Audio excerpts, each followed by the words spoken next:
Yeah, so what I'm going to do is I'm going to talk through an example in a few slides' time from practice in a small school in rural Scotland, so it's a small school.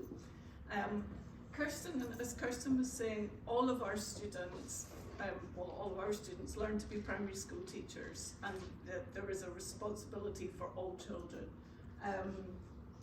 My background was as a primary school teacher, and before I worked in the university sector, I worked for an environmental education centre.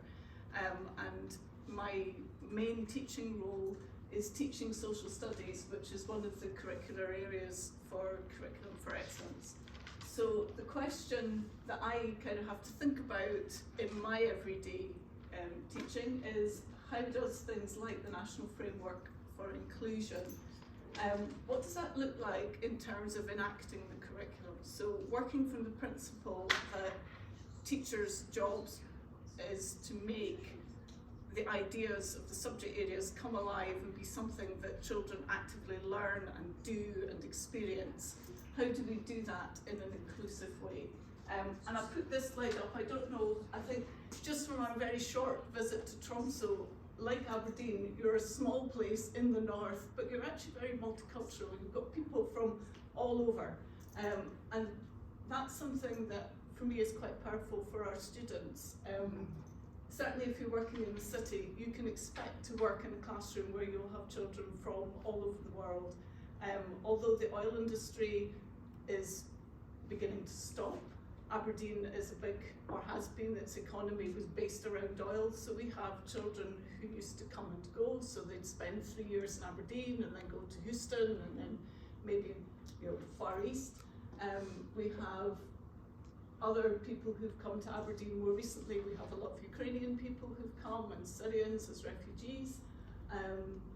So what does inclusion look like when we're thinking about teaching the social world, the everyday that children experience? Can you go on the slide? So I'm going to say a little bit about how our curriculum works, because I think that's also helpful in understanding the role of the teacher. But I just want to say, when we were asked to put our presentation together, we were asked to think about additional emotional and social needs. So we're thinking about children for whom school is a challenging place for various reasons. And what I was thinking about was the decisions and actions which teachers take in relation to the curriculum and how these impact on children's experience and sense of being a person in the classroom. It's really easy, and particularly in the area of social studies, because we're looking at history, so we have people, past events and societies, which is all about historical things. We've got people, place and environment, which is our geographies, so our local geographies, our extended knowledge of the world around us, and then people in society, economy and business, so that's about my community, understanding democracy and rights. And it is very easy as a teacher to replicate yourself. So I can turn up and I can talk about my geographies, my history, my sense of community. But that might not actually be relevant to the children in my class. They may have a very different experience of those things.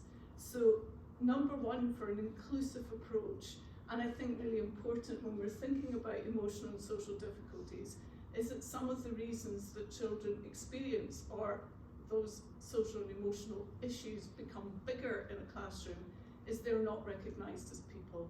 They're not valued and not respected for the people that they are. And I also come at this as a parent of a very, very dyslexic child. He's now 24 and a tree surgeon, but through most of his time in school, my son was unable to fluently read.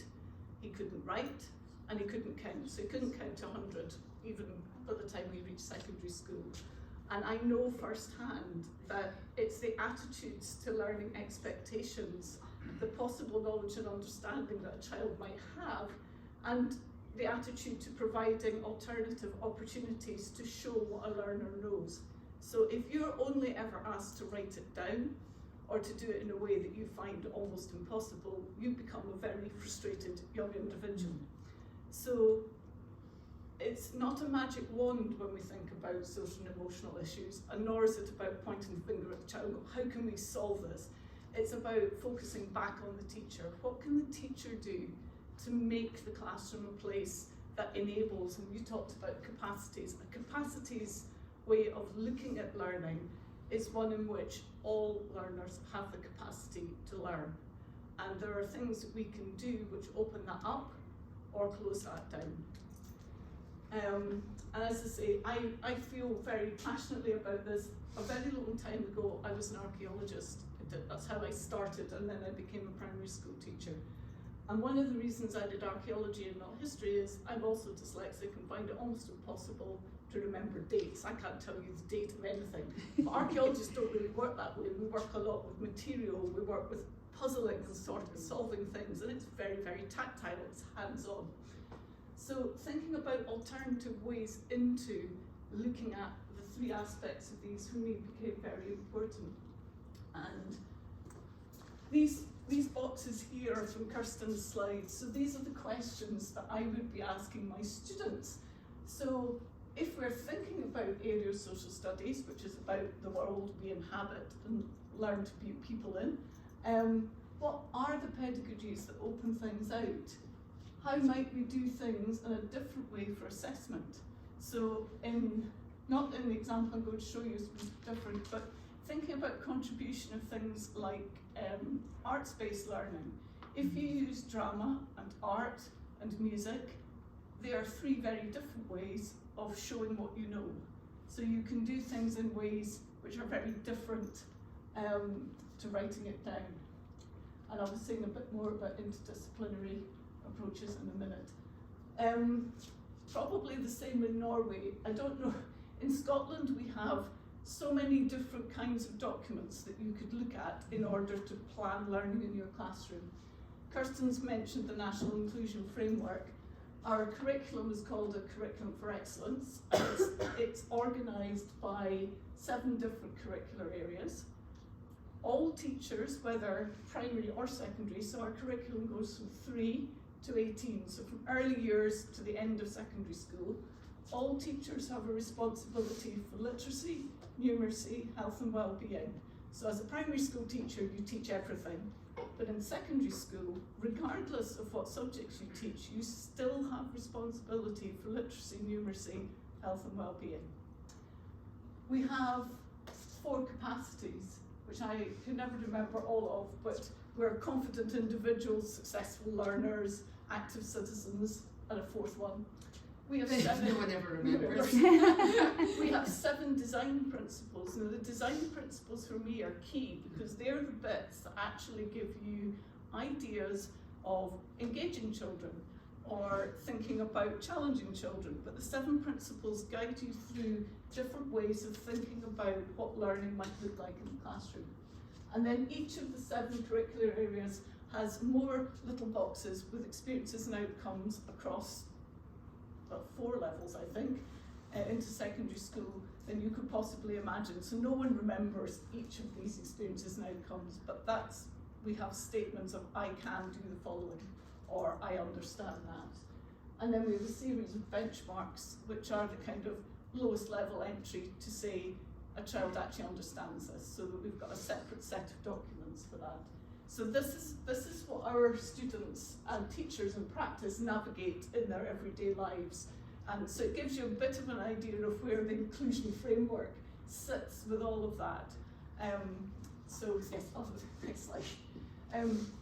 So when I'm teaching the social studies students, this is actually a slide from that maps one of the sort of introductory pages from the National Inclusion Framework to the wider parts of what social studies is about. So from our social studies document, social studies will help me develop my understanding of my own values, beliefs and cultures and those of others. Huge ask, but lots of opportunity for inclusion in that if you think of it from that point of view. It will also develop my understanding of the history, heritage and culture of Scotland and an appreciation of my local and national heritage within the world. So these are enormous things for teachers to manage, and if you don't de-center from yourself and your personal experience, it's very easy in this area to completely exclude children without even noticing, because you just don't recognise their presence, because the only history you talk about is the history that's relevant to you, but might not include others. So in terms of the social justice parts of the inclusion framework, that's a really important part of underpinning successful teaching in social studies. So thinking about rights, positive view of diversity, human rights, right to education, all of that very neatly actually sits within that curricular area for our students. Acknowledging that a range of issues associated with language, ethnicity, poverty, disability in the learning environment may impact learning and participation. So that's that invitation, is to say, well, can I separate out the learning from lots of reading and writing? Are there alternative ways of doing that? Whose voices? Do I have a single voice, or do I have a diversity of voices when it comes to materials? And then raising awareness of the importance of the social and emotional climate for learning. So again, am I doing this in a way which encourages children, gives them space and values them as learners? So this is my sort of based on a case study with the 2-teacher school that we did. So it's a very small school with 48 pupils. Oops, sorry, I'm moving about. And it's got 2 classes, primary 1 to primary 3 class, so that's children ages 5, 6 and 7, and an older class, which are children 8, 9, 10, 11.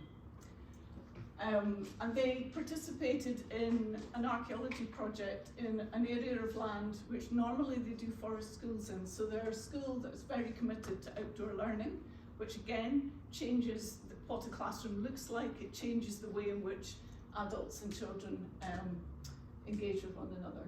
So in this project, what we discovered, or what we were looking at, was building of respectful relationships between pupils and adults, say teachers, but beyond teachers, valuing learners, listening to learners, learners as decision makers, which was a really important part, and learners as leaders. Could I have the next slide? The head teacher of this school was absolutely committed to outdoor learning, which is another feature of the Curriculum for Excellence. And it has particular pedagogies which allow a different way of working from the sit on your bottom at a desk classroom teaching. So it's a regular part of the school. All children come equipped to be outside, so that parents are on board with this. They all have outdoor gear and mountain boots. And when we worked on the archaeology project for 6 weeks, it poured with rain and we went out in all weathers. And if you're interested in outdoor learning as a pedagogy, Beams and Ross are two of the kind of significant people within research in this area. And they talk about outdoor learning, outdoor journey pedagogies. And they say central to these is a shared responsibility for the planning and carrying out of learning between teachers, pupils and other adults. So it becomes a joint project. It's not the teachers coming up with a plan and doing it at children. It's bringing teachers and pupils, and in this case an archaeologist, together to plan and execute their project. So I'm going to look at next three slides. So the first one is looking at roles and relationships between learners, archaeologists and teachers in an interdisciplinary project. So the children were working in the same woodland they did forest schools in, and then they started to excavate it. So what they had was a mound, which was basically an old rubbish tip. It was where villagers had in the past, before bin men came and took it to proper waste dumps as you'd have now. You used to just have a small place where you would put the broken bits of old cups and bottles and boots and all sorts. And the children excavated this, and they took all the finds back to school. And through this project, children learn through what we would describe as an entanglement of people and place and things. And building and sustaining relationships is a really important part of what we're doing. And in this project, children were able to see their teachers and pupil assistants in a very different way, because in this situation, the teachers and teaching assistants were as much learners as the children. So everybody was learning from each other. And I think that was an important thing. So they saw their teachers as co-learners rather than say that whole hierarchical relationship changed. They got to know the archaeologist Colin and learned new sets of skills particular to being an archaeologist. And that's a very different way of working. And the head teacher herself said the learning was broader than curricular experiences. It gave pupils a real opportunity to lead the learning, not just by selecting the items that they were interested in displaying at the end, but thinking about the way they learned about it, the method of research, whether they worked individually or in a group, how they displayed it and allowed them to learn independently and creatively. So there were lots of opportunities. So children who wanted a bit of time out and to do a little bit of work on their own on something that they had found and to ask their own questions could, but if a group of children wanted to work together, that was equally fine. So there's a lot of what happened in this project was contingent on the way the head teacher understood the purpose of learning and the variety of ways in which that could be achieved. So place became this really important thing, and thinking about the co-production of knowledge. So the children were really important in working out the kinds of questions asked and then what happened during the project. So as part of the project, the children also visited, the university has a university museum, and at the time of this project had an active school service, and the museum staff created a workshop based on making an exhibition and why people collect, which the children from the school all came and did. And they then used that, we'll go on to the next slide, they then used that as a basis for creating an exhibition, which I'll show you. They were lent a cabinet from the museum, and it's beautiful. Yeah, this one, yeah. So this is a replica of a Swedish one from the Renaissance. So if you think back to sort of kings of about 300-400 years ago, and it has 75 drawers and cupboards, and the children worked as a whole school to create an exhibition for parents and the wider community around the work that they had done.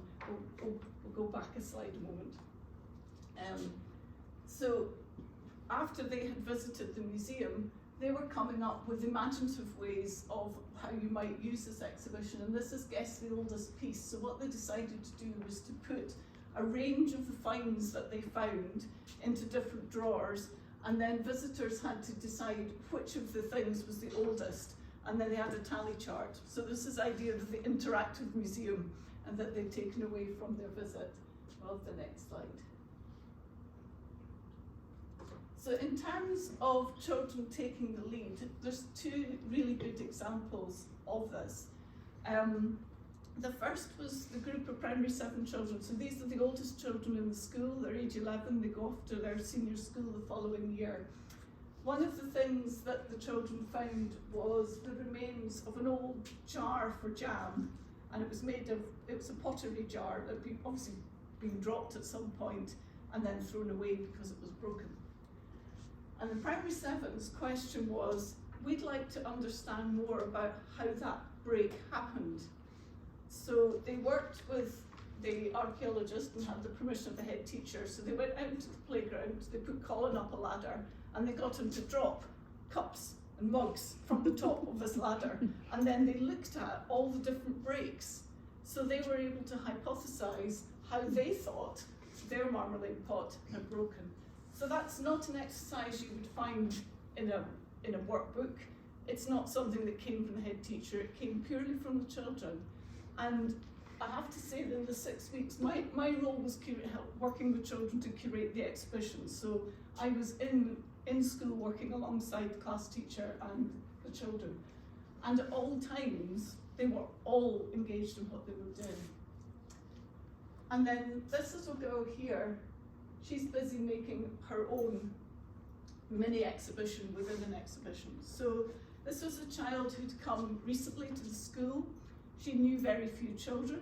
She didn't have a lot of friends. She had significant issues with reading, writing, wasn't at all interested in doing either. And because it was very wet, when they took what they found back to the classroom, they'd be in buckets, and so there'd be a mixture of, you know, bits of pottery, mud, and lots of small stones. And she got obsessed by the stones. She washed and sorted about, I think, 2, 4, 6, I think we had 10 little drawers, and each of her stones had a description. It had its size, the qualities of it, so whether it was rough or smooth, the colours, and she independently chose to go and write about each and every one of those pieces. So this became Jasmine's stone collection with a describing note inside it. And again, it would have been very easy for her class teacher to have said, oh no, no, no, don't do that. That's not history, that's just stones. But she didn't. And that enabled, this is what I think what we mean when we're looking at inclusion within mainstream schooling. We're looking at those kinds of opportunities where teachers open up a possibility rather than closing it down. So I think for me that was a really interesting piece, and I think this is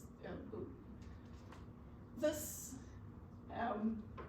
large piece of paper here is the result of a whole school planning. So we talked about children as leaders of learning. This was done in mixed age groups. So basically we got all the children into the hall, and then we had groups of 4, and each group of 4 would have 2 older children and 2 younger children. And as a whole school, the children decided how they were going to create and curate their exhibition. And all we did as adults was scribe for the children, but every single one of those ideas was child generated and then executed and made into the exhibition. So I think, what I learned in doing all of this is that if you have the mindset of possibility and opening things up, all sorts of things come your way. And we'll finish off on this slide here. So eventually they had an exhibition that was shared with members of the community. They also had done a lot of archive work, so they knew who had owned the local farms around their school, they knew the history, and the children had worked with Colin the archaeologist to create an article that went into a local archaeological journal. So they did grown-up writing as well as children's writing.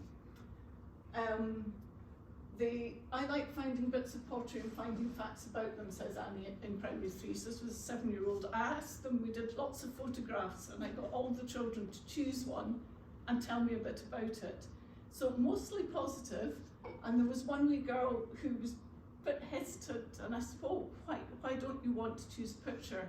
And she said, I didn't like getting grubby. I didn't like the mud. And I said, that's fine, we'll have that. And again, letting children say how they find it. Not every child likes being outside in the rain, in the mud. Some love it, but some don't. So opening those conversations are really, really important. There's a picture there of a wee boy putting some lights to light up 2 large pots. Now those large pots we borrowed from the museum because in the midden there was a tiny piece of a similar pot. And these are made, or used to be made, for flour, salt, sugar, and they often have people's names on the front, so they were often given as presents when people got married. And they were made in Aberdeen, and it turned out that one of the wee boys in the primary 2 class, it was his great-granddad who owned the pottery. So we learned quite a lot about the community. And then the photograph with the lady holding this little bit of pottery, she was telling her granddaughter about her memory of having a whole bowl which she used to put her porridge in, and how in the country what they used to do is they put the oats in and water or milk overnight, and then in the morning would be ready to be eating. So that she told her story of what it was like to have the whole bowl. So that connection between children's everyday lives now and the lives of the people who came before them are really important. And the last thing I'll say before we finish, this is part of a ginger beer bottle from the beach. The older children basically took all the best bits of the archaeology and they curated one end of the cabinet, leaving the younger children with less. So they dug up their back gardens and brought in bits and pieces that they had gathered with parents out on walks. So again, it was a really interesting experience of understanding how they all made sense of what they did. So I hope that gives a bit of a picture of what inclusion might look like, did look like in this school, but it gives you an idea. Thank you. Thank you so much. I think I'll turn this off again, and then we might have a question and